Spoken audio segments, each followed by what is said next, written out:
Hello, ഇന്നത്തെ കഥയിലേക്ക് എല്ലാവർക്കും സ്വാഗതം. ചാനൽ ആദ്യമായിട്ട് കാണുന്നവരാണെങ്കിൽ ഒന്ന് സബ്സ്ക്രൈബ് ചെയ്തിട്ട് സപ്പോർട്ട് ചെയ്യണേ. അപ്പം ആദർശും നയനയും കൂടിയിട്ട് നന്ദുവിനെ കാണാൻ പോയിട്ട് തിരിച്ചു വന്നിട്ടുണ്ടായിരുന്നു. ആ സമയത്ത് ഇതൊന്നും അറിയാതെ ജലജയും നമ്മുടെ ജാനകിയൊക്കെ കൂടിയിട്ട് അനാമികയോട് പറയുന്നുണ്ട്, നയന പല വേഷം കെട്ടുകലുകളും എടുക്കും, അതൊന്നും മോള് കാര്യമാക്കണ്ട. അവളുടെ അമ്മായിയമ്മ പോലും മോളെയാ സ്വന്തം മരുമകളായിട്ട് കാണുന്നത്, അത് മോളും മനസ്സിൽ വെച്ചോ. അതൊക്കെ കേട്ടപ്പോൾ അനാമികയ്ക്ക് ഒത്തിരി സന്തോഷമാവുകയാണ്. അപ്പം ജലജ മനസ്സിൽ വിചാരിക്കുന്നുണ്ട്, മിക്കവാറും വീട്ടിനകത്ത് കൂട്ടത്തല്ലുണ്ടാവും. ആ സമയത്ത് ജയൻ ആദർശനോട് പറയുന്നുണ്ട്, അനാമിക മോൾക്ക് ഇഷ്ടമാണെങ്കിൽ അനിക്കൊപ്പം ജ്വല്ലറിയിലേക്ക് വിടുന്നതായിരിക്കും നല്ലത്. ഇപ്പൊ തന്നെ വീടിനകത്ത് വടംവലി തുടങ്ങിയിട്ടുണ്ട്. ഇതിനകത്ത് കിടന്ന് നട്ടം തിരിയാൻ പോകുന്നത് നീയാ. നിനക്ക് അമ്മയ്ക്കൊപ്പവും നിൽക്കണം, ഇപ്പോൾ ഭാര്യക്കൊപ്പവും നിൽക്കണം. അത് കേട്ട് അജയനും പറയുന്നുണ്ട്, അത് ശരിയാ, നേരത്തെ അമ്മയ്ക്കൊപ്പം നിന്നാ മതിയായിരുന്നു, എന്നാ ഇപ്പം ഭാര്യയും സ്നേഹിച്ചു തുടങ്ങിയല്ലോ. അപ്പൊ ആദർശും പറയാണ്, എങ്ങനെ സ്നേഹിക്കാതിരിക്കും ഇളയച്ച, അവളുടെ ഭാഗത്ത് ശരിയുണ്ട്, നയന ഒരു തെറ്റും ചെയ്യുന്നില്ല. എൻ്റെ ഭാര്യ സ്ട്രെയിറ്റ് ആണെന്ന് ഞാൻ മനസ്സിലാക്കിയിട്ട് കുറേ നാളായി. അപ്പം ജയൻ ചിരിച്ചുകൊണ്ട് ചോദിക്കുകയാണ്, അപ്പോൾ സ്ട്രെയിറ്റ് അല്ലാത്തത് അമ്മയാണല്ലേ? അപ്പോഴേക്കും ജാനകിയും ദേവയാനിയും കൂടെ അങ്ങോട്ടേക്ക് വരുന്നുണ്ട്. അത് കണ്ടിട്ട് ജയൻ ശബ്ദം താഴ്ത്തി പറയാണ്, ദേ സ്ട്രെയിറ്റ് അല്ലാത്ത അമ്മ വരുന്നുണ്ട്. അത് കേട്ട് അജയനും പറയുന്നുണ്ട്, സ്ട്രെയിറ്റ് ആയിട്ട് പോയിക്കൊണ്ടിരുന്ന എൻ്റെ ഭാര്യയും ഇപ്പോൾ കുറച്ച് വളഞ്ഞിട്ടുണ്ട്. അത് കേട്ട് ജയൻ പറയാണ്, പുതിയൊരു പെൺകുട്ടി വരുന്നത് കൂടെ ആ വളവ് കുറച്ചുകൂടി കൂടും, എന്ന് വെച്ചാൽ വീടിനകത്ത് രണ്ട് ചേരി ഉണ്ടാവും എന്നുള്ള കാര്യം ഉറപ്പ്. അവിടെയാ നമ്മൾ ആണുങ്ങൾ കിടന്ന് നട്ടം തിരിയാൻ പോകുന്നത്. അപ്പോഴേക്കും ദേവയാനി അങ്ങോട്ട് എത്തിയിട്ട് ആദർശനോട് പറയാണ്, ഇടാ അവൾ വന്നൊരു കള്ളം പറഞ്ഞു, നിങ്ങൾ ഇവിടുന്ന് പോയത് അവളുടെ അനിയത്തിയെ കാണാൻ ഹോസ്പിറ്റലിലേക്കാണെന്ന്. അപ്പോൾ ആദർശ് പറയുന്നുണ്ട്, അത് കള്ളമല്ല, സത്യ. അപ്പോൾ ദേവയാനിയും ജാനകിയും പരസ്പരം മുഖത്തോട് നോക്കിയിട്ട് ദേവയാനി പറയാണ്, ആയിക്കോട്ടെ, എന്നാലും ഇന്നത്തെ ദിവസത്തിൻ്റെ പ്രാധാന്യം മനസ്സിലാക്കി നീ ഇവിടെ നിൽക്കേണ്ടതല്ലേ? അവൾക്കെന്താ, അവളുടെ അച്ഛനെ അമ്മയും വിളിച്ചുകൊണ്ട് പോയിക്കൂടായിരുന്നോ അനിയത്തിയെ കാണാൻ? അപ്പോൾ ആദർശ് മറുപടി ഒന്നും പറയാതെ നിൽക്കുകയാണ്. അപ്പോൾ ജയൻ പറയുന്നുണ്ട്, നീ എന്താ ദേവയാനി ഇങ്ങനെ സംസാരിക്കുന്നത്? ഇവൻ്റെ ഭാര്യയുടെ അനിയത്തിയാണ് ഹോസ്പിറ്റലിൽ കിടക്കുന്നത്. അപ്പോൾ പിന്നെ അവൾ വിഷമിച്ച് പോകുമ്പോൾ ഇവനല്ലേ അവൾക്കൊപ്പം പോവേണ്ടത്? അവൾ പോകുന്നതിന് മുന്നേ എന്തൊക്കെയാ കാട്ടിക്കൂട്ടിയാൽ നിങ്ങൾക്ക് അറിയാവുന്നതല്ലേ? ദേവയാനി ചോദിക്കുന്നുണ്ട്. അവൾക്ക് തുടക്കം മുതലേ ഈ ബന്ധം ഇഷ്ടമല്ലായിരുന്നു. അങ്ങനെ അവൾക്ക് ഇഷ്ടമല്ലായിരുന്നെങ്കിൽ ഈ ബന്ധം നടക്കില്ലായിരുന്നു, ആദർശ് പറയാണ്. എന്ന് നീയാണോ തീരുമാനിക്കുന്നത്? അനാമിക മോളെ ഞങ്ങൾക്ക് എല്ലാവർക്കും ഇഷ്ടമാണ്, അതുകൊണ്ട് ആ ബന്ധം ഉറപ്പായിട്ടും നടന്നേനെ. അപ്പോൾ ആദർശ് പറയുന്നുണ്ട്, അമ്മയോടും ഇളയമ്മയോടും തർക്കിക്കാൻ ഞാനില്ല. അത് കേട്ട് ജാനകിയും പറയുന്നുണ്ട്, തർക്കിക്കാൻ നിനക്ക് പറ്റില്ല ആദർശേ. നീ ഇപ്പോൾ ജലജ പറയുന്നത് പോലെ ഏട്ടത്തി പറയുന്നത് അനുസരിക്കുന്ന ഒരു മോനല്ല. വീടിനെ മുടിക്കാൻ അവിടെ കയറി വന്ന ഒരുത്തിയുടെ വാക്കുകൾക്കാ നീ ഇപ്പോൾ വില കൽപ്പിക്കുന്നേ. അപ്പം അജയൻ ദേഷ്യത്തോടെ പറയുന്നുണ്ട് ജാനകിയോട്, നിർത്ത്, ഏട്ടത്തിയുടെ ബാധ നിനക്കും കൂടിയോ? അപ്പം ദേവയാനി പറയാണ്, അനന്തപുരി തറവാട്ടിലെ ഒരുപാട് ആണുങ്ങളുണ്ട്, പക്ഷെ ഒരാൾക്ക് പോലും തലക്കകത്ത് വെളിച്ചമില്ല. ആ പറഞ്ഞത് ഹോസ്പിറ്റലിൽ കിടക്കുന്ന എൻ്റെ അച്ഛനും തലക്കകത്ത് വെളിവില്ല എന്നല്ലേ?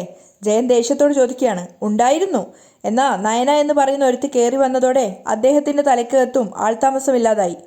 അവളുടെ തലവെട്ടം കണ്ടത് മുതലാ അച്ഛന് പോലും ഇങ്ങനെയൊക്കെ ഓരോ പ്രശ്നങ്ങൾ ഉണ്ടായത്. നീ അങ്ങനെയൊന്നും പറയണ്ട. നയനമോൾ നമ്മുടെ കുടുംബ ഭദ്രതയ്ക്ക് വേണ്ടി അവിടെ ഉണ്ടാവണമെന്നുള്ളത് കൊണ്ടാ അച്ഛൻ നയനമോളെ ഇത്രയേറെ സപ്പോർട്ട് ചെയ്യുന്നത്. ജയൻ ദേവയാനിക്ക് മനസ്സിലാവില്ല എന്ന് അറിഞ്ഞിട്ടും പറഞ്ഞു കൊടുക്കുകയാണ്, നാളെയുടെ നന്മയ്ക്ക് വേണ്ടി അച്ഛൻ എന്തെങ്കിലും ചെയ്യാറുള്ളൂ, പ്രവർത്തിക്കാറുള്ളൂ. പുതിയൊരു പെൺകൊച്ച് വീട്ടിനകത്തേക്ക് കാലെടുത്ത് വെക്കുന്നതിന് മുമ്പ് തന്നെ അവിടുത്തെ മൂത്ത മരുമോള് എന്ന നിലയിൽ നീ ഒരു പ്രശ്നത്തിന് തുടക്കമിടാത്തതാണ് നല്ലത്. പക്ഷെ തുടക്കം ഇട്ടല്ലോ. താലികെട്ടിൻ്റെ സമയത്ത് തന്നെ ചേട്ടൻ്റെ പുന്നാര മരുമോള്. ദേവയാനി കളിയാക്കിക്കൊണ്ടാണ് പറയുന്നത്. ആ സമയത്ത് ജയൻ അജയനോട് പറയുന്നുണ്ട്, എടാ നിനക്കറിയാലോ ആദർശിൻ്റെ അസുഖങ്ങൾ കൊണ്ടാ ഒരു രണ്ടാമതൊരു കുട്ടിയെ വേണ്ട എന്ന് ഇവൾ തീരുമാനിച്ചത്. ആ സമയത്ത് പോലും ഞാൻ പറയാറുണ്ടായിരുന്നു, ഒരു പെൺകുട്ടി കൂടി ഉണ്ടായിരുന്നെങ്കിൽ നന്നായിരുന്നു എന്ന്. എന്നാ ദൈവം എൻ്റെ പ്രാർത്ഥന കേട്ടതുകൊണ്ടാ മകളെ പോലുള്ളൊരു മരുമകളെ കൊണ്ടെത്തന്നത്. എന്നാ അവളുടെ മഹത്വം ഇത്ര നാളായിട്ടും തിരിച്ചറിഞ്ഞിട്ടില്ല അവളുടെ അമ്മായിയമ്മ. അപ്പോൾ അത് കേട്ടിട്ട് ദേവയാനി പറയാണ്, അവളെനിക്ക് മകളല്ല, മാരണമാ. എന്നാ ഇപ്പോൾ കയറി വരാൻ പോകുന്ന അനാമിക മോളാ എൻ്റെ മരുമകള്. അപ്പം അജയൻ പറയുന്നുണ്ട്, അങ്ങനെ ഏട്ടത്തി പറഞ്ഞാലും സത്യം അതല്ലല്ലോ ഏട്ടത്തി. അപ്പം ജാനകി പറയാണ്, ഏട്ടത്തി അവളെ തള്ളിപ്പറഞ്ഞപ്പോഴും അവളെ കൈവെള്ളയിൽ കൊണ്ടു നടന്നവളാ ഞാൻ, എന്നാ അവൾ ആള് ശരിയല്ല. അത് കേട്ടപ്പോൾ ദേവയാനി പറയുന്നുണ്ട്, ദേ കേട്ടല്ലോ പറഞ്ഞത്, ഞങ്ങൾ പെണ്ണുങ്ങൾക്ക് പെണ്ണുങ്ങളെ തിരിച്ചറിയാം, നിങ്ങൾ ആണുങ്ങളാ മണ്ടന്മാർ.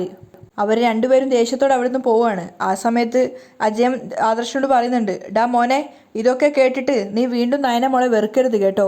അപ്പോൾ ആദർശ് പറയുന്നുണ്ട്, എൻ്റെ വെറുപ്പ് ഞങ്ങളുടെ കല്യാണത്തിന് മുമ്പ് തുടങ്ങിയതാ, പക്ഷേ ഇപ്പം എനിക്ക് അവളോട് വെറുപ്പൊന്നുമില്ല. സത്യം പറഞ്ഞാൽ നയന നമ്മുടെ തറവാട്ടിൽ വന്നത് ഒരു ഭാഗ്യമായിട്ടാ ഞാനിപ്പോൾ കാണുന്നത്. അത് മനസ്സിലായല്ലോ? അതുകൊണ്ട് ആര് വന്നാലും പോയാലും നീ നിന്റെ ഭാര്യയെ ചേർത്ത് നിർത്തിക്കോണം. നിന്റെ അമ്മയുടെ കാര്യം നോക്കാൻ ഞാനുണ്ട്, അതുകൊണ്ട് നീ നിന്റെ ഭാര്യയുടെ കാര്യം നോക്കി മുന്നോട്ട് പോയാൽ മതി. ആദർശ് പുരോഹിതനെ കാണുന്ന സമയത്ത് ചോദിക്കുന്നുണ്ട്, സ്വാമി പോവുകയാണോ? മോൻ്റെ മുത്തശ്ശി അനിയൻ്റെ ജാതകവുമായിട്ട് എന്നെ കാണാൻ വന്നിരുന്നു. ആ സമയത്ത് ഞാൻ അവരോടൊരു കാര്യം പറഞ്ഞിരുന്നു. അതിനുശേഷം ഒരു യാത്ര കഴിഞ്ഞ് ഞാൻ ഇന്നലെയാണ് വന്നത്. സത്യം പറഞ്ഞാൽ അതിനിടയ്ക്ക് ഞാൻ ഈ കാര്യം അങ്ങ് മറന്നുപോയി. ഇന്ന് രാവിലെ ഞാൻ എൻ്റെ ഒരു സുഹൃത്തിനെ വിളിച്ചപ്പോഴാണ് അനന്തപുരിയിലെ പയ്യൻ്റെ കല്യാണമാണെന്ന കാര്യം അറിഞ്ഞത്. അത് കേട്ടപ്പോൾ ഞാനങ്ങ് ഞെട്ടിപ്പോയി. അന്ന് മുത്തശ്ശിയോട് കാര്യകാരണ സഹിതം ഞാനെല്ലാം പറഞ്ഞപ്പോൾ ഈ കല്യാണം ഉപേക്ഷിച്ചു കാണുമെന്നാണ് ഞാൻ കരുതിയത്. സ്വാമി എന്താ അങ്ങനെ പറഞ്ഞത്? ആദർശ് ചോദിക്കുന്നുണ്ട്. മോൻ്റെ അനിയൻ്റെയും പെൺകുട്ടിയുടെയും ജാതകപ്രകാരം അവർ ഒന്നിക്കാൻ പാടില്ല. അദ്ദേഹത്തിൻ്റെ സംസാരം കേട്ടിട്ട് ആദർശ് ശരിക്കും ഞെട്ടുകയാണ്. ഇനി അങ്ങനെ ഒന്നിച്ചാൽ തന്നെ അധികം വൈകാതെ അവർ വേർപിരിയും. അദ്ദേഹം പറഞ്ഞത് കേട്ടപ്പോൾ ആദർശ് ശരിക്കും ഷോക്കാവുകയാണ്. മോൻ്റെ അനിയനെ 2 വിവാഹം ജാതകപ്രകാരം പറഞ്ഞിട്ടുണ്ട്. അതൊരു ദോഷമായിട്ട് നിൽക്കുക. അങ്ങനെയുള്ളപ്പോൾ അതേ ദോഷമുള്ളൊരു ജാതകക്കാരിയായിട്ട് വേണം ഒരുമിപ്പിക്കാൻ. വേർപിരിയൽ എന്ന് പറയുമ്പോൾ അതെങ്ങനെ വേണേലും ആവാം. ഞാനിനി അതേപ്പറ്റി കൂടുതലൊന്നും സംസാരിക്കുന്നില്ല. ഏതായാലും കുട്ടികളുടെ കല്യാണം കഴിഞ്ഞു പോയല്ലോ. അപ്പോൾ ആദർശ് ചോദിക്കുന്നുണ്ട്, സ്വാമി ഇതിന് പരിഹാരമൊന്നുമില്ലേ? അതിന് പരിഹാരമായിട്ട് വാഴക്കല്യാണം നടത്തിയെന്ന് കേട്ടല്ലോ. അതെ, അങ്ങനെ ഒരു പരിഹാരം ചെയ്തിരുന്നു. ഞാൻ അറിഞ്ഞു. അമ്പലത്തിലെ പൂജാരിയെ കണ്ടപ്പോൾ ഞാൻ ശരിക്കും അവർക്ക് കൊടുത്തിട്ടുണ്ടായിരുന്നു. അയാൾ എന്തിനാ അങ്ങനെ ഒരു ദോഷമായ പരിഹാരം കൊടുത്തത്? വാഴക്കല്യാണം ഇടക്കെട്ടൊന്നും ഇതിനൊരു പരിഹാരമല്ല. ഒരു പൊരുത്തവും നോക്കാതെയാണ് മോനൊരു പെൺകുട്ടിയുടെ കഴുത്തിൽ താലി കെട്ടിയത്. അതുകൊണ്ട് എന്താ? പിന്നീട് പൊരുത്തം നോക്കുന്ന സമയത്ത് നിങ്ങളുടെ ഇത് രാജകീയ മുഹൂർത്തമായിരുന്നു. എന്നാൽ ഇവിടെ അങ്ങനെയല്ല. കല്യാണം കഴിഞ്ഞു കഴിഞ്ഞാൽ മോൻ്റെ അനിയന് സ്വസ്ഥത കിട്ടില്ല. അപ്പോൾ ആദർശ് വീണ്ടും ചോദിക്കുന്നുണ്ട്, സ്വാമി എല്ലാത്തിനും മുകളിലല്ലേ മനപ്പൊരുത്തം? 100% എന്നാൽ മനപ്പൊരുത്തം ഉണ്ടാവണമെങ്കിൽ രാശിപ്പൊരുത്തം വേണം. ഇവിടെ അതില്ല മോനെ. കുറച്ചു കാലം ഇങ്ങനെ തട്ടിമുട്ടിയൊക്കെ പോവും. അത് കഴിഞ്ഞ് അവർ പൂർണ്ണമായും അകലും. ഞാൻ മോൻ്റെ മുത്തശ്ശിയോട് പറഞ്ഞത് അദ്ദേഹത്തെ അറിയിക്കാഞ്ഞതാണ് എല്ലാ കുഴപ്പത്തിനും കാരണം. മുത്തശ്ശൻ ഇത് അറിഞ്ഞിരുന്നെങ്കിൽ ഒരു കാരണവശാലും അദ്ദേഹം ഈ കല്യാണം നടത്തത്തില്ലായിരുന്നു. കഴിഞ്ഞ ദിവസം പോലും കല്യാണം മുടങ്ങാനുള്ള സാഹചര്യം ഉണ്ടായി. എന്നിട്ടും അത് നടക്കുമായിരുന്നു. അല്ല, മോൻ്റെ അനിയൻ ആരോടെങ്കിലും ഇനി പ്രണയമുണ്ടായിരുന്നോ? സ്വാമി എന്താ അങ്ങനെ ചോദിച്ചേ? ആദർശ് ചോദിക്കുന്നുണ്ട്. അല്ല, ശക്തമായൊരു പ്രണയം ജാതകത്തിൽ കണ്ടിട്ടുണ്ടായിരുന്നു. ഇനിയിപ്പോൾ മറ്റൊരു കാര്യം കൂടി ഞാൻ പറയാം. ഒരുപക്ഷെ അനിയൻ സ്നേഹിച്ച പെണ്ണിനെ ചിലപ്പോൾ കെട്ടേണ്ടി വരും. ആദർശ് ഇങ്ങനെ കേട്ടു നിൽക്കുകയാണ്. അതിനു വേണ്ടിയിട്ടായിരിക്കും ഒരുപക്ഷെ ദോഷം തീരാൻ ഇടയ്ക്കൊരു പെൺകുട്ടി കൂടി വന്നത്. അദ്ദേഹം പറഞ്ഞത് കേട്ടിട്ട് ആദർശിന് ആകെ ഒരു കൺഫ്യൂഷൻ ആവുകയാണ്. അനി ചുറ്റിലും പരതിക്കൊണ്ട് താഴെ ഇറങ്ങി വരികയാണ്. പുറത്തും ഒക്കെ അവൻ നോക്കുന്നുണ്ടായിരുന്നു. ആ സമയത്ത് ആദർശ് അങ്ങോട്ട് വന്ന് ചോദിക്കുകയാണ്, നീ ആരെയാ തിരയുന്നത്? അല്ല, താലികെട്ടിയ സമയത്ത് പോലും നന്ദുവിനെ കണ്ടില്ലല്ലോ. അപ്പോൾ ആദർശ് പറയുന്നുണ്ട്, ഇനി നീ നന്ദുവിനെ അല്ല നോക്കേണ്ടത്, അനാമികയാ. അത് അവളെ അമ്മ ഒരുപാട് വഴക്ക് പറഞ്ഞിരുന്നു. അതുകൊണ്ട് ഇനി അവൾ എങ്ങോട്ടെങ്കിലും പോയോന്നറിയില്ല. അങ്ങനെയൊന്നും അല്ല. അവൾ ഇങ്ങോട്ടേക്ക് നമുക്കൊപ്പം വന്നിരുന്നില്ലേ? ഇവിടെ എവിടെയെങ്കിലും ഉണ്ടാവും. അപ്പം അനി പറയുന്നുണ്ട്, ഞാൻ അനാമികയുടെ കഴുത്തിൽ താലി കെട്ടിയത് അവൾക്ക് കണ്ടു നിൽക്കാൻ പറ്റിയിട്ടുണ്ടാവില്ല. എന്നോട് ഇഷ്ടമാണെന്ന് അവൾക്ക് പറയായിരുന്നു. അപ്പോൾ ആദർശ് വീണ്ടും പറയാണ്, എടാ അനി, നിന്റെ വിവാഹം കഴിഞ്ഞു, പിന്നെ നീ എന്തിനാ ഇങ്ങനെയൊക്കെ പറയുന്നേ? പുരോഹിതൻ പറഞ്ഞ പോലെയൊന്നും നിന്റെ ജീവിതത്തിൽ സംഭവിക്കാൻ പാടില്ല. അപ്പം അനി വിഷമത്തോടെ പറയാണ്, എൻ്റെ ജീവിതം തീർന്നേട്ടാ. നീ എന്തൊക്കെ ഇങ്ങനെയൊക്കെ സംസാരിക്കുന്നത്? നിന്റെ ജീവിതം തുടങ്ങുന്നതേ ഉള്ളൂ. നിനക്ക് സപ്പോർട്ടായിട്ട് എന്തിനും ഏതിനും കൂടെ ഞാനുണ്ട്. അത് മാത്രമല്ല, കല്യാണം കഴിഞ്ഞാൽ പിന്നെ 3 ബ്രാഞ്ചാണ് നിന്നെ ഏൽപ്പിക്കാൻ പോകുന്നത്. അതിൻ്റെ തിരക്കിൽ പിന്നെ നിനക്ക് ഒന്നിനും സമയം ഉണ്ടാവില്ല. ഒന്നും ചിന്തിക്കാനുള്ള സമയം പോലും ഉണ്ടാവില്ല. ഇനി വേണമെങ്കിൽ ഓഫീസിലേക്ക് പോകുമ്പോൾ അനാമികയെ കൂടി കൊണ്ടുപോയിക്കോ. അപ്പം അനി പറയുന്നുണ്ട്, അതൊന്നും വേണ്ട ഏട്ടാ. എൻ്റെ 2 ഏട്ടത്തിമാരും ആ വീട്ടിൽ തന്നെയല്ലേ. അനാമികയും അവിടെ തന്നെ നിന്നാൽ മതി. ശരി, നിന്റെ ഇഷ്ടം പോലെ ചെയ്തോ. കല്യാണ സമയത്തുള്ള നിമിത്തം ഏട്ടൻ കണ്ടതല്ലേ, താലിയാണ് അഴിഞ്ഞ് താഴെ വീണത്. ഇന്നേ വരെ അങ്ങനെ ഒരു സംഭവം ഞാൻ കണ്ടിട്ടില്ല. ഞാൻ നന്നായി മുറുക്കി കെട്ടിയ താലിയാ. പിന്നെ അതെങ്ങനെ അഴിഞ്ഞു വീണെന്ന് എനിക്കറിയില്ല. അപ്പോൾ ആദർശ് പറയുന്നുണ്ട്, നയന അത് കുറച്ചുകൂടി മുറുക്കി കെട്ടിയായിരുന്നു എന്നാണ് അവൾ പറഞ്ഞത്. പക്ഷേ അവളത് അഴിച്ചു വന്നെന്നായിരിക്കും ഇനി എല്ലാവരും പറയുന്നത്. ഏട്ടത്തി ഒരിക്കലും അങ്ങനെ ചെയ്യില്ല. അവരുടെയൊന്നും നന്മ നമ്മുടെ വീട്ടിലെ പലർക്കും മനസ്സിലാവുന്നില്ല. ചില സമയങ്ങളിൽ ഏട്ടനും. അനി അവിടെ നിന്ന് പോവുകയാണ്. അത് ശരിയാണെന്ന് ആദർശനും സ്വയം തോന്നുന്നുണ്ടായിരുന്നു. അതേസമയം കനകയും ഗോവിന്ദനും ഒക്കെ ഹോസ്പിറ്റലിൽ എത്തിയിട്ടുണ്ടായിരുന്നു. പക്ഷെ നന്ദുവിനെ കയറി കാണാൻ അവർക്ക് സാധിച്ചിട്ടില്ല. അവരിങ്ങനെ ഓരോന്ന് പദം പറഞ്ഞ് കരഞ്ഞുകൊണ്ടേ ഇരിക്കുകയാണ്. വലിയ കുഴപ്പമൊന്നുമില്ല എന്ന് പറഞ്ഞിട്ട് ഇനിയും കാണാൻ സാധിക്കുന്നില്ലല്ലോ ഗോവിന്ദേട്ട. ഇനി ഗോവിന്ദേട്ട മോളെ ഒന്നും വഴക്കൊന്നും പറയരുത്. മക്കളെ വഴക്ക് പറയാത്ത ഗോവിന്ദേട്ടൻ അങ്ങനെ പറഞ്ഞപ്പോൾ അതൊക്കെ എൻ്റെ നന്ദൂട്ടന് വലിയ വിഷമമായിട്ടുണ്ടാവും. അപ്പം അയാളും ചോദിക്കുന്നുണ്ട്, അതുകൊണ്ടാണോ മോൾ ഇങ്ങനെ ചെയ്തത്? അത്രയ്ക്ക് ഇഷ്ടമായിരുന്നു അവൾക്ക് അനിമോനെ. കരഞ്ഞുകൊണ്ട് കനക പറയാണ്. അപ്പോഴേക്കും വീൽ ചെയറിലായിട്ട് മുത്തശ്ശനെ അങ്ങോട്ടേക്ക് ഒരു അറ്റൻഡർ കൊണ്ടുവരുന്നുണ്ടായിരുന്നു. കാരണം അദ്ദേഹം ആ ഹോസ്പിറ്റലിൽ തന്നെയാണ് അഡ്മിറ്റ് ആയിട്ടുള്ളത്. ആ സമയത്ത് ഗോവിന്ദൻ കനകയോട് പറയുന്നത്, മൂർത്തി സാർ വരുന്നു. അവരുടെ അരികിലെത്തിയ സമയത്ത് അദ്ദേഹത്തോട് സംസാരിക്കുകയാണ്. നിങ്ങളെന്താ ഇവിടെ എന്നൊക്കെ അദ്ദേഹം ചോദിക്കുന്നുണ്ട്. അപ്പം മോൾക്ക് വയ്യായിട്ട് ഇവിടെ കൊണ്ടുവന്നതാണ്. മോൾക്ക് എന്താ പറ്റിയേ? അത് അവൾ വീണിട്ടുണ്ടായിരുന്നു തലകറങ്ങിയിട്ട്, അങ്ങനെയാന്നൊക്കെ പറയാണ് ഗോവിന്ദൻ. കല്യാണ സ്ഥലത്ത് വെച്ചാണോ വീണത്? അദ്ദേഹം ചോദിക്കുന്നുണ്ട്. അത് പിന്നെ അവൾ എന്തോ ആവശ്യത്തിന് വേണ്ടി പുറത്തിറങ്ങിയപ്പോഴാണ് വീണത്. ഞങ്ങളൊന്നും അറിഞ്ഞിട്ടില്ലായിരുന്നു. അവളുടെ കൂട്ടുകാർ അവളെ ഇവിടെ എത്തിച്ചത്. ഓ, അപ്പോൾ അതിനെന്തിനാ ICUയിൽ കയറ്റിയത്? അത്രയ്ക്ക് ഗുരുതരാണോ? ശ്വാസം കിട്ടാൻ കുറച്ച് പ്രയാസമായിരുന്നു സർ, ഗോവിന്ദൻ പറയുന്നുണ്ട്. അപ്പോൾ അദ്ദേഹം പറയാണ്, ഞാനിന്ന് ICUയിൽ നിന്ന് ഇറങ്ങിയതേ ഉള്ളൂ. എന്നിട്ട് കല്യാണത്തിന് വരണമെന്ന് ഒരുപാട് വാശി പിടിച്ചിരുന്നു, പക്ഷേ ഡോക്ടർ സമ്മതിച്ചില്ല. എനിക്കും ഒരുപാട് ശ്വാസപ്രശ്നങ്ങൾ ഉണ്ടായിരുന്നല്ലോ. അല്ല, താലികെട്ട് കഴിഞ്ഞിട്ടാണോ നിങ്ങൾ ഇങ്ങോട്ട് പോകുന്നത്? അതെ സർ, ആദ്യം ആദർശും നയനയും കൂടിയാണ് ഇങ്ങോട്ടേക്ക് വന്നത്. അതിനുശേഷമാണ് ഞങ്ങൾ ഇങ്ങോട്ടേക്ക് വന്നത്. അപ്പം അദ്ദേഹം ചോദിക്കുന്നുണ്ട്, എന്നിട്ട് അവരെന്നെ കാണാൻ കയറിയില്ലല്ലോ? അത് ഒരുപക്ഷെ സാറിനെ വിഷമിപ്പിക്കേണ്ടെന്ന് കരുതിയിട്ടായിരിക്കും. എങ്കിലും അറിയേണ്ട വിവരം ഞാൻ അറിയണ്ടേ? പ്രത്യേകിച്ചും ഇവിടെ കിടക്കുമ്പോൾ. എനിക്കൊരു അസുഖം വന്നെന്ന് കരുതി എന്നോട് പലതും പറയാറില്ല കുട്ടികളൊന്നും. അപ്പോൾ ഗോവിന്ദൻ പറയുന്നുണ്ട്, കല്യാണമൊക്കെ ഗംഭീരമായി നടന്നു, അതിലൊന്നും ഒരു കുഴപ്പമില്ല. എങ്കിലും കല്യാണ പയ്യന് കല്യാണം നടക്കുന്നതുവരെ അതിലൊന്നും ഒരു താല്പര്യമില്ലായിരുന്നു. മുത്തശ്ശൻ തിരിച്ചു പറയാണ്. അതാ എന്നെ അലട്ടിക്കൊണ്ടിരുന്നത്. അദ്ദേഹം പറയുന്ന കേട്ട് ഗോവിന്ദനും കനകയും പരസ്പരം മുഖത്തോട് മുഖം നോക്കുകയാണ്. അപ്പോൾ അദ്ദേഹം പറയുന്നുണ്ട്, എന്തായാലും കല്യാണം കഴിഞ്ഞല്ലോ, ഇനി വലിയ കുഴപ്പമൊന്നും ഉണ്ടാവില്ലായിരിക്കും. അല്ല, ഡോക്ടറെ കണ്ടായിരുന്നോ? ഓ, കുഴപ്പമൊന്നുമില്ലെന്നാണ് നയനമോളോട് ഡോക്ടർ പറഞ്ഞത്. എങ്കിൽ എൻ്റെത് റൂം നമ്പർ 201. മോൾക്ക് എന്തെങ്കിലും ആവശ്യമുണ്ടെങ്കിൽ എന്നോട് വന്ന് പറയണം. എന്നിട്ട് അദ്ദേഹം അവിടുന്ന് പോവാണ്. ആ സമയത്ത് ഗോവിന്ദൻ കനകയോട് പറയുന്നുണ്ട്, നടന്ന കാര്യങ്ങളൊന്നും മുത്തശ്ശനോട് പറയരുതെന്നല്ലേ ആദർശമോൻ പറഞ്ഞത്? അതെ, അദ്ദേഹത്തെ കൂടി എന്തിനാ വെറുതെ വിഷമിപ്പിക്കുന്നത്? നമ്മുടെ മക്കൾക്ക് ആകെ ഒരു ആശ്രയമായിട്ടുള്ളത് ഈ പോയ മുത്തശ്ശനും മുത്തശ്ശിയും ഒക്കെയാ.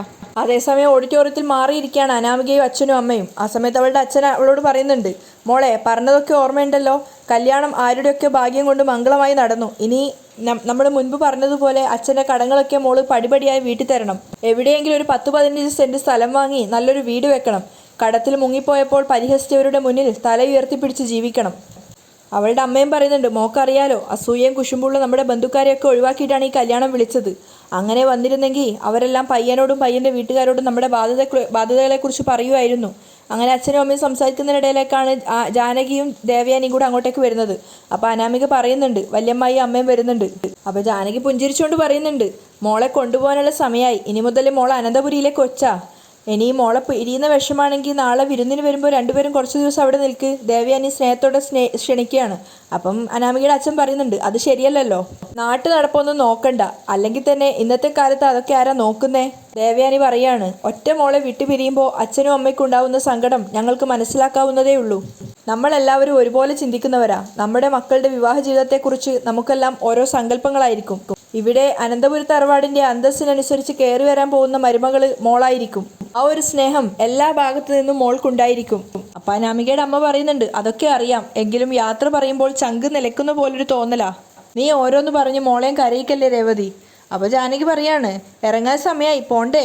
ഇന്ന് ഞങ്ങൾ മോളെ കൈപിടിച്ച് കയറ്റുന്നത് നിറഞ്ഞ മനസ്സോടെയാ. പെട്ടെന്ന് മുഖഭാവം മാറി ദേഷ്യത്തോടെ ദേവയാനി പറയുന്നുണ്ട്, എന്നാൽ അവളുണ്ടല്ലോ എൻ്റെ മരുമകള്, അവൾ വീട്ടിനകത്ത് കയറിയ ദിവസം വീട് മരണ വീട് പോലെയായി. അത്രയ്ക്ക് ദേഷ്യം നയനയോട് ദേവയാനിക്കുണ്ട് എന്നുള്ളത് അനാമികയ്ക്ക് മനസ്സിലാവുകയാണ്. അതിനുശേഷം കാണിക്കുന്നത് ഡോക്ടറുമായിട്ട് സംസാരിക്കുന്ന മുത്തശ്ശനാണ്. അദ്ദേഹം ചോദിക്കുന്നുണ്ട്, ഇഞ്ചക്ഷൻ ഒഴിവാക്കിയിട്ട് മരുന്ന് തരാൻ പറ്റുമോ എന്ന്. അപ്പോൾ ഡോക്ടർ പറയുന്നുണ്ട്, നമുക്ക് രോഗം പെട്ടെന്ന് മാറ്റണ്ടേ. അതിനുശേഷം നന്ദുവിനെ കുറിച്ച് അന്വേഷിക്കണം. അപ്പം അദ്ദേഹം പറയുന്നുണ്ട്, വാർഡിലേക്ക് മാറ്റിയിട്ടുണ്ട്, ഇപ്പോൾ വലിയ കുഴപ്പമൊന്നുമില്ല. ഞാനൊക്കെ ജീവിതത്തിൻ്റെ അവസാനം വരെ എത്തിയതാണ്, പക്ഷെ ആ കുട്ടിയൊക്കെ ജീവിതം തുടങ്ങുന്നതേ ഉള്ളൂ. അതുകൊണ്ട് ആ കുട്ടിയെ നന്നായിട്ട് ശ്രദ്ധിക്കണം എന്നൊക്കെ മുത്തശ്ശൻ പറയുന്നുണ്ട്. അപ്പോൾ ഡോക്ടറും പറയുന്നുണ്ട്, ശ്രദ്ധയൊക്കെ കൊടുക്കുന്നുണ്ട്, മാത്രമല്ല നാളെ ഡിസ്ചാർജ് ചെയ്യാൻ പറ്റുമെന്നൊക്കെയാണ് അദ്ദേഹം പറയുന്നത്. അപ്പം മുത്തശ്ശൻ ചോദിക്കുകയാണ്, അപ്പം ഞാനാണ് ഇവിടെ തന്നെ കിടക്കേണ്ടി വരുന്നതല്ലേ? ഏയ്, അങ്ങനെ ഞാൻ പറഞ്ഞോ? ഈ മരുന്നും കിടപ്പൊന്നും സഹിക്കാൻ പറ്റുന്നില്ല, അതിൻ്റെ കൂടെ വീട്ടിലുള്ളവർക്ക് അതൊരു ബുദ്ധിമുട്ടാവും. അപ്പോൾ ഡോക്ടർ പറയുന്നുണ്ട്, സാറിൻ്റെ വീട്ടിലുള്ളവർ അങ്ങനെയുള്ള ആൾക്കാരല്ലല്ലോ, അതെനിക്കറിയാം, പക്ഷെ എന്നാലും എൻ്റെ കൊച്ചുമക്കൾക്കും എല്ലാവർക്കും ഞാനൊരു ബാധ്യതയായി പോലെ തോന്നരുത്. നമ്മളെപ്പോഴും നമ്മുടെ സ്വന്തം കാര്യം ചെയ്യാൻ പറ്റുന്ന സമയത്ത് മാക്സിമം അത് ചെയ്യണം. ഇങ്ങനെ കിടപ്പിലാവുന്ന സമയത്താണ് അതിൻ്റെ ആ ഒരു വിഷമം നമുക്ക് മനസ്സിലാവുന്നതെന്നൊക്കെ അദ്ദേഹം പറയാണ്. അതേസമയം വാർഡിലേക്ക് മാറ്റിയ നന്ദു കരഞ്ഞുകൊണ്ടേയിരിക്കുകയാണ്. അവളുടെ മനസ്സ് നിറയെ അനിയായിരുന്നു. ആദ്യമായിട്ട് അനിയെ കണ്ടതും പിന്നീട് പരിചയപ്പെട്ടതും അവരൊന്നിച്ചുള്ള നാളുകളൊക്കെ അവളുടെ മനസ്സിൽ നിറഞ്ഞു വരുന്നുണ്ടായിരുന്നു. അവിടെയാണ് ഇന്നത്തെ എപ്പിസോഡ് വൈൻഡപ്പ് ചെയ്യുന്നത്.